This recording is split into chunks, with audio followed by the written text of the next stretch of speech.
Hello everybody, I'm Kevbotomy and welcome to another Minecraft Redstone video.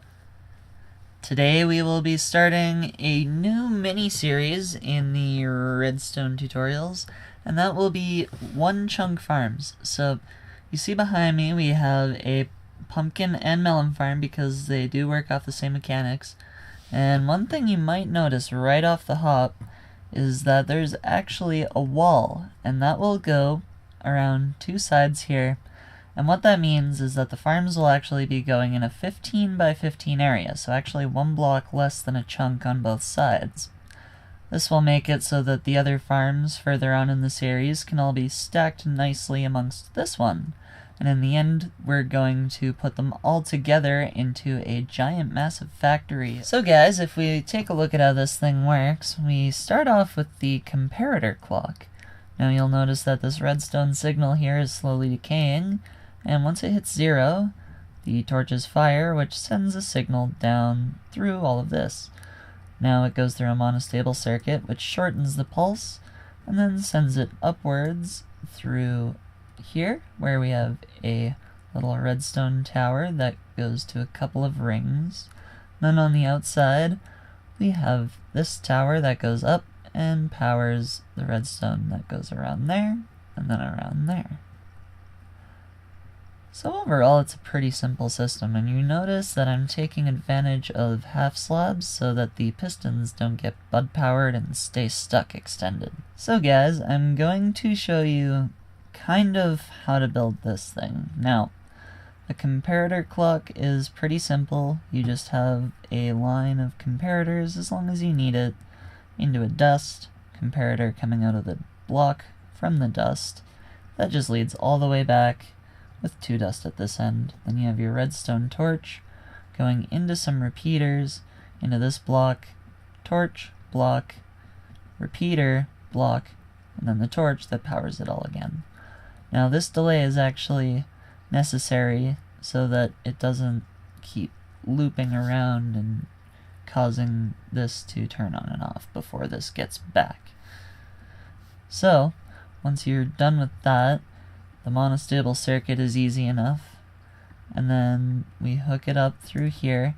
Now we do it specifically because of this hopper orientation.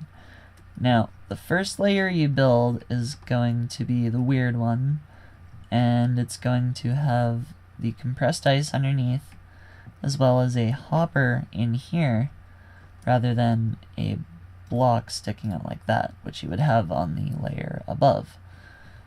So, other than that, I'm going to show you how to build one of the layers. If you need to know how to build any of these things down here, you can just rewind the video. I'm sure you can get a good enough view of it. And yeah, so now I will get on building one of these layers from here. Now we start things off by looking at these fences right here, and now if this were the bottom layer, these would actually be the ice blocks. So this is what the water is going to sit on without interfering with the item drops. So now, starting at one corner, you want to do quartz, 4 dirt, quartz, 4 more dirt, and then quartz. Now I'm just using quartz as my decoration block. You can use whatever you want. But then you will want to repeat this pattern on all 4 sides. Like so. Now a third. Boop, boop, boop. 1, 2, 3, 4. And then the last side. 1, 2, 3, 4. 1, 2, 3, 4. And your filler quartz. Now that's where your melon plants are actually going to be going. And then, so next you want to place in your pistons. And now I'm actually just using glass beside them. Again, it doesn't really matter what you use there, whatever you think will look good and suit your farm. And so I'm just going to grab some glass and chuck it in above this redstone here. Now that's probably the quickest and easiest way to get it in. Then you'll also notice that in line with the glass, I and putting it on top of those quartz blocks as well. So, once I've got those kind of in there, it makes placing the pistons in all the gaps a little bit easier. So you'll want to go and do that next. You'll want to fill in the gaps with pistons, and then you'll want to carry that all the way around as well. Just like that, you're all done. You've got the entire outside ring done there. So now, you'll want to do your pattern of decorating block, and then 2 dirt, decorating block on the corner, and then just carry that same pattern, all the way around. So, dirt, decorator, dirt, decorator, etc., etc., etc., etc., etc., etc. You know the drill. Okay, so you got that done. That's all good. And now you want to put your pistons right above there. So if you have a decoration block, you can stick them in the corners and in the middle. You want to shift above those repeaters that are from a previous layer. If this is the first layer you're building, then you'll probably have to place blocks to actually get these in place. So I am taking a bit of a shortcut, but you can use it too after you've built your first layer. So then you want all of these pistons kind of facing the other pistons as you go around the inside. And 3, so then you get that on all 4 sides. And there we go. So now, if you want to acquire a water bucket or 4, you can plop the water right in the corners because we've got all the dirt and blocks in. And then that'll start flowing outwards across the signs. It'll help to push the items if they're on the bottom layer. Well, and even a little bit, I guess, on this layer. But it'll also hydrate the dirt. So next, it's probably simplest to, what's the word? You want to hoe your soil, till your soil, that's the word, probably while you're working on the layer. So you want to till anything that doesn't have a piston. And then with the water down, it shouldn't decay, I don't think. And you can go and fill those with your pumpkin or melon seeds. So, you've planted all your seeds, and if you're like me, you've used bone meal to grow them all to adult plants. The next step is to actually get a light source above each of them, and this will make sure that they kind of grow at the optimal speed even when you add another layer above it, because that will block out the sunlight. So, you want to get your layer of, well, in my case, sea lanterns down, and that's just literally one above every single plant here. Boop, boop, boop, boop, boop, boop, nope, boop, boop, there we go. So you've got all your, I missed one, got all your sea lanterns down.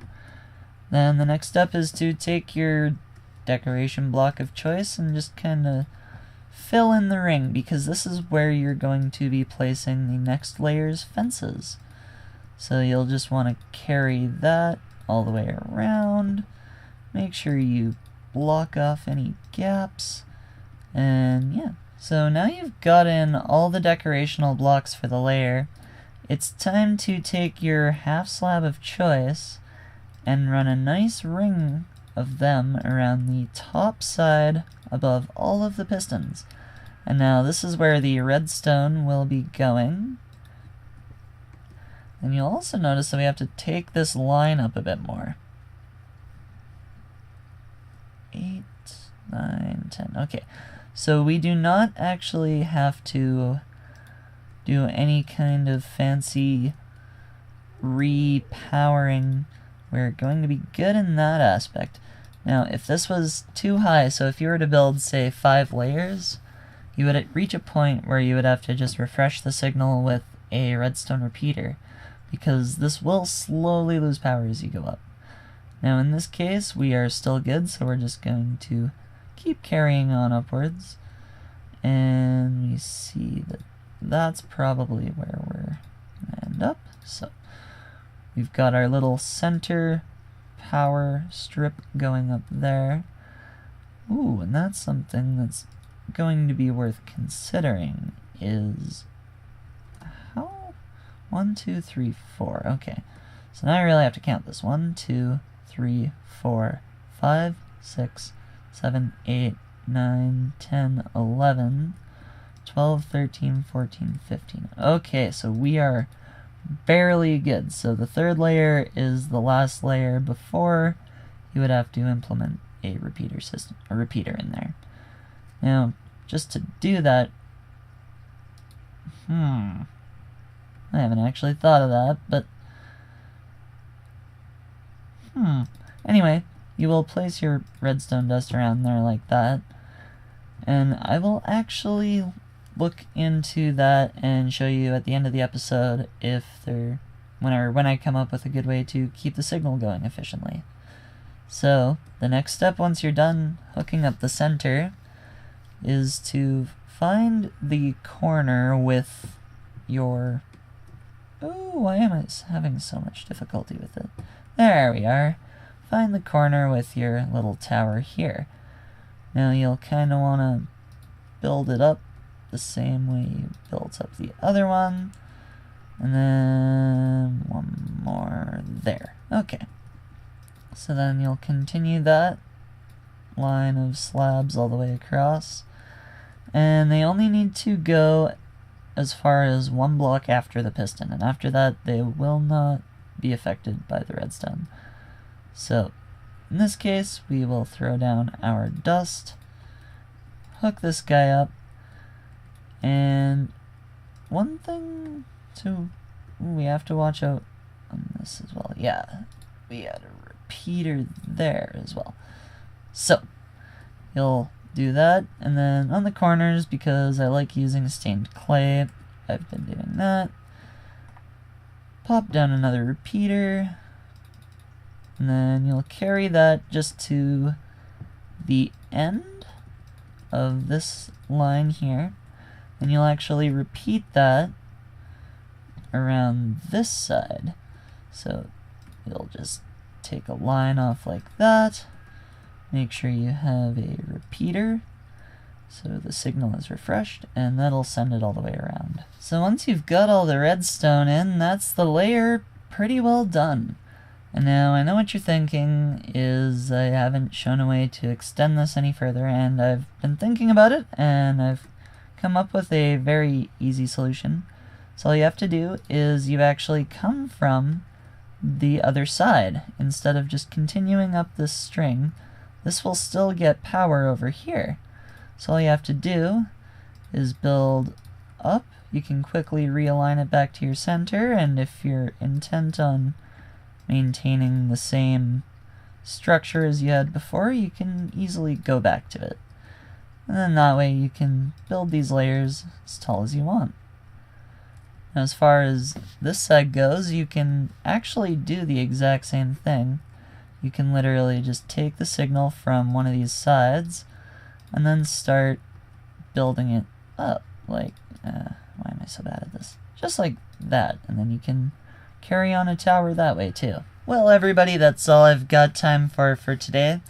If you like this video, make sure to hit that like button, and if you want to see more of this One-Chunk series, make sure to go down and subscribe. It really helps me out a lot, and it'll show me that you really are interested in seeing more of these, and the final factory result that will come from it. I'm really excited. It really is a big project, and I'm really excited to make more cool farms like this. I'm really happy with how this one turned out, and I'm really hoping you are too. But thank you for watching, and I will catch you with my next video. Bye!